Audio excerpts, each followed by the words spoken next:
متابعينا الكرام، أهلا ومرحبا بكم مع حصاد أسبوع من التميز في رحاب صرح أكاديمي يجمع بين الريادة العلمية والتفوق الرياضي والأكاديمية. بداية مع هذا المشهد الاستثنائي والذي يجسد التكامل بين الدولة ومؤسساتها الأكاديمية،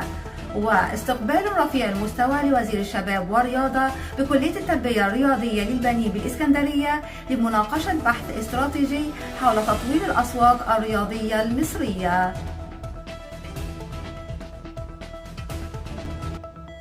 استقبل الأستاذ الدكتور أسعد كيكي عميد الكلية والأستاذ الدكتور إسلام أمين زكي عبد الوكيل وكيل الكلية لشؤون التعليم والطلاب الأستاذ الدكتور أشرف صبحي وزير الشباب والرياضة بمقر الكلية، وذلك على هامش مناقشة لرسالة الدكتوراه المقدمة من الباحث العميد بحري سامر مصطفى حسن، والتي جاءت تحت عنوان استراتيجية تسويقية للأسواق الرياضية الجديدة بوزارة الشباب والرياضة المصرية. تؤكد هذه الزيارة بما حملته من زخم فكري وتبادل رؤى استراتيجية على المكانة الرائدة التي تحظى بها كلية التربية الرياضية للبنين بالإسكندرية كمنارة علمية متخصصة وبيت خبرة وطني في إعداد البحوث العلمية ذات الأثر العملي والتطبيقي في ظل قيادة أكاديمية واعية وانفتاح حقيقي على مؤسسات الدولة دعما لمسيرة التنمية الرياضية الشاملة.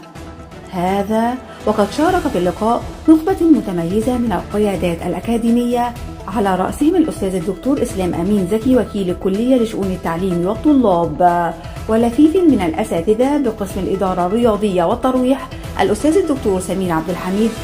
الأستاذ الدكتور رأفت هنداوي، الأستاذ الدكتور بركات فرج، إضافة إلى شخصيات بارزة من القيادات الرياضية والبحرية والبحثية، منهم دكتورة صفاء الشريف وكيل وزارة الشباب والرياضة بالإسكندرية، اللواء بحري طارق عبد الله أحمد، اللواء بحري محمد طارق عباس، اللواء بحري دكتور محمد إسماعيل، اللواء بحري دكتور أحمد عبد الباري، الأستاذ الدكتور وائل مصطفى حسن أستاذ التمويل والاستثمار بجامعة فاروس. وفي كلمته عبر معالي الدكتور أشرف صبحي عن تقديره العميق للدور الذي تقوم به كلية التربية الرياضية للبنين لدعم منظومة الرياضة المصرية، مؤكدا أن ما شهده من مناقشة علمية رفيعة يعبر عن فكر جديد يتبنى رؤية استثمارية رياضية تتماشى مع التوجهات القومية للدولة، ومعبرا أن هذه الكلية تمثل نقطة التقاء حقيقية بين العلم والممارسة، وهي نموذج يحتذى به في صياغة فكر